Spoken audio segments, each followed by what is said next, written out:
In my very first NFL game, I completed my first pass to Hall of Fame running back Marshall Faulk.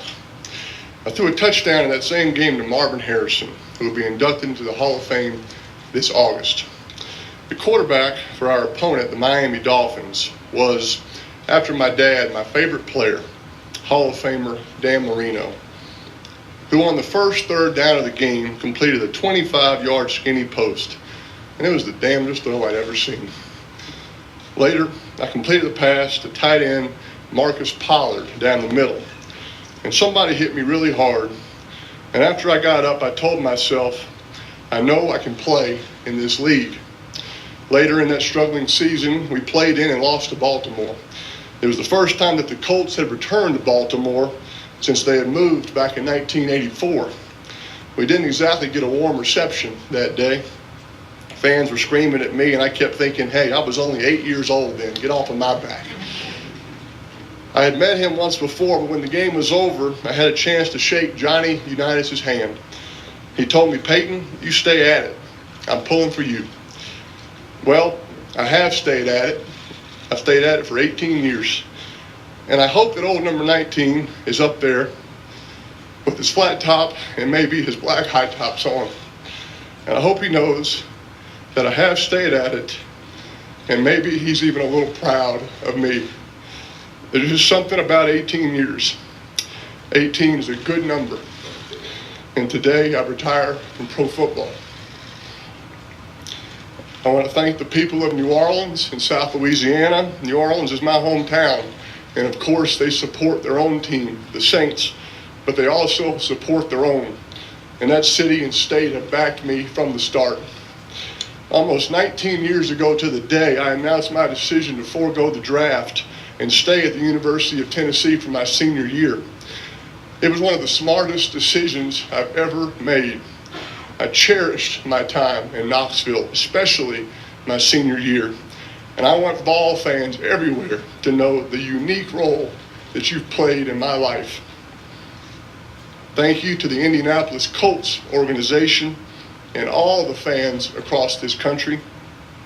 You can't fathom how much I enjoyed my 14 years there, or the warmth that my family feels for you. I'd be wrong not to mention Jim Irsay, Bill Polian, some great coaches, support staff, and a host of wonderful Colts teammates, many of whom will be lifelong friends. When I was drafted by the Colts, Indianapolis was a basketball and a car racing town. But it didn't take long for the Colts to convert the city and state of Indiana into football evangelists.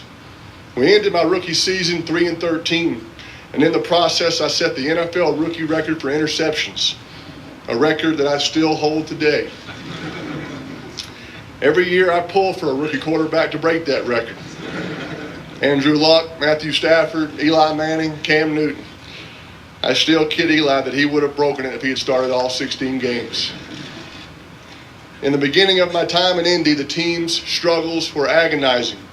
My grandfather would call me weekly to ask if his favorite announcers, John Madden and Pat Summerall, would be broadcasting our game. Pawpaw, I'd say, we're only 2-8 right now. We're playing the 3-7 Bengals. Madden and Summerall don't broadcast those kinds of games. Fast forward to my second year when we had gotten things going a little bit. We were playing the Dallas Cowboys, including Troy Aikman, Emmitt Smith, Michael Irvin, and Deion Sanders. I called Pawpaw. Guess what? Madden and Summerall are broadcasting the game. He said, I can't believe it. He was elated. He was very proud. And we beat the Cowboys that week. And we let the world know that the Colts had arrived. Make no mistake about it. We were coming. And we went on to do some phenomenal things, like winning at least 12 games 7 years in a row. And of course, winning Super Bowl 41. And I was truly honored and proud to be a part of it. There's a saying that goes, treat a man as he is and he will remain as he is. Treat a man as he could be and he will become what he should be. When I visited Denver 4 years ago, if John Elway had sat me down and said, Peyton, here's what we're going to do. We're going to win over 50 games, win 4 straight division championships, lose only 3 division games in 4 years, and none will be on the road. We'll beat the Patriots in 2 championship games. You're going to win NFL Comeback Player of the Year, another MVP. Your offense will set single-season passing records. You'll break a couple more all-time records, and we'll go to a couple of Super Bowls. I think I would have taken that deal. John, you did tell me that, didn't you? Grateful is the word that comes to my mind when thinking of the Denver Broncos.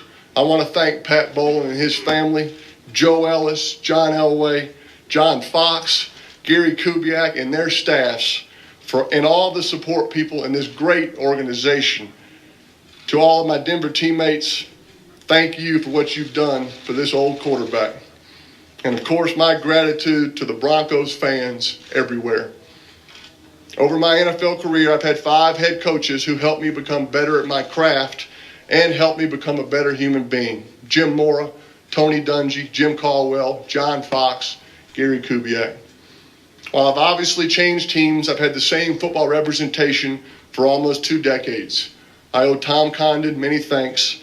He has represented me with class at every juncture, and he'll always be a great friend. I want to thank a tremendous group of friends who have supported my football career and been at my side at games from high school to Tennessee, Indy, and through that incredible Broncos Super Bowl win last month. You know who you are and what you mean to me. And there is no way to measure or properly express what a family like mine can mean. Mom, Dad, Cooper, Eli, extended family, you are the best. And Ashley, your support is as potent a motivator as any man could have. Ashley's and my kids, Marshall and Mosley, have only been around for a couple of years, but they have changed my life forever. A week before the Super Bowl, our daughter Mosley asked me, "Daddy, is this the last game?" "Yes, Mosley, it's the last game of the season. I sure do want you to win that trophy." "I do too, Mosley. And that's what we're going to try to do." Then she asked, "Daddy, is this the last game ever?" And that's just when I shook my head in amazement, because I was thinking Morton Adam Schefter had gotten to my 5-year-old daughter to cultivate a new source.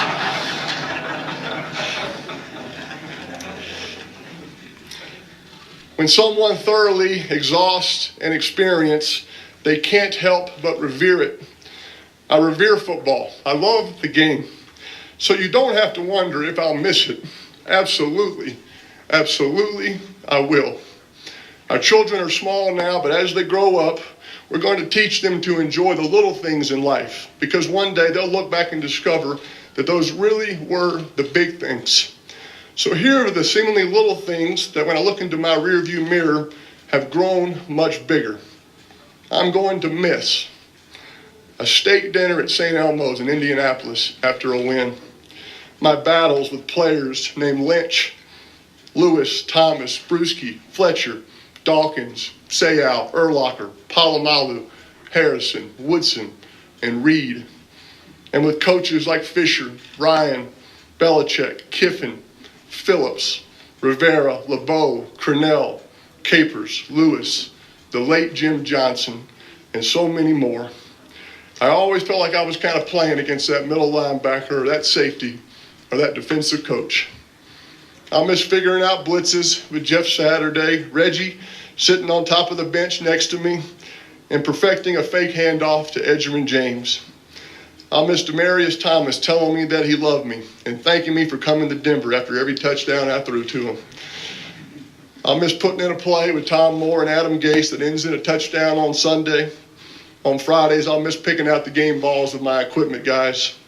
And talking football with the broadcast crews before the game, and afterwards I'll miss recapping the game with my dad and checking to see if the Giants won and calling Eli as we're both on our team buses. I miss that handshake with Tom Brady, and I'll miss the plane rides after a big win with 53 teammates standing in the aisles, laughing and celebrating during the whole flight. I miss playing in front of so many great fans, both at home and on the road. And I'll even miss the Patriot fans in Foxborough. And they should miss me, because they sure did get a lot of wins off of me. And this is important. Football fans everywhere need to know how much they've meant to me over the years.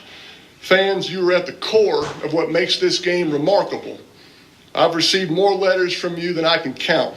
fan letters that have touched me, made me think, laugh, and moved me to act. I've learned a lot through my mistakes, stumbles, and losses in football. I've also learned that this game is a mighty platform that has given me a voice that can echo well beyond the game.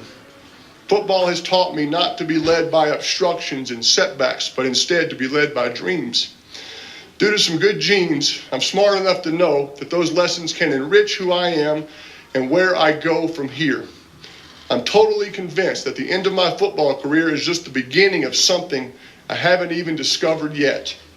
Life is not shrinking for me. It's morphing into a whole new world of possibilities.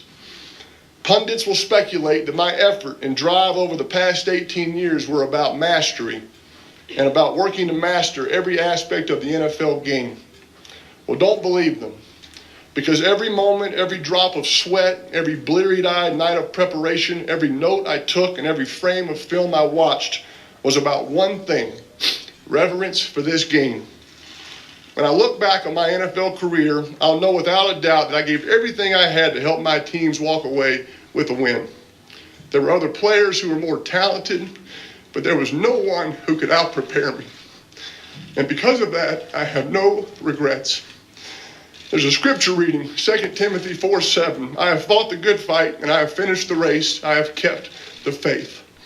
Well, I fought a good fight. I finished my football race. And after 18 years, it's time. God bless all of you, and God bless football.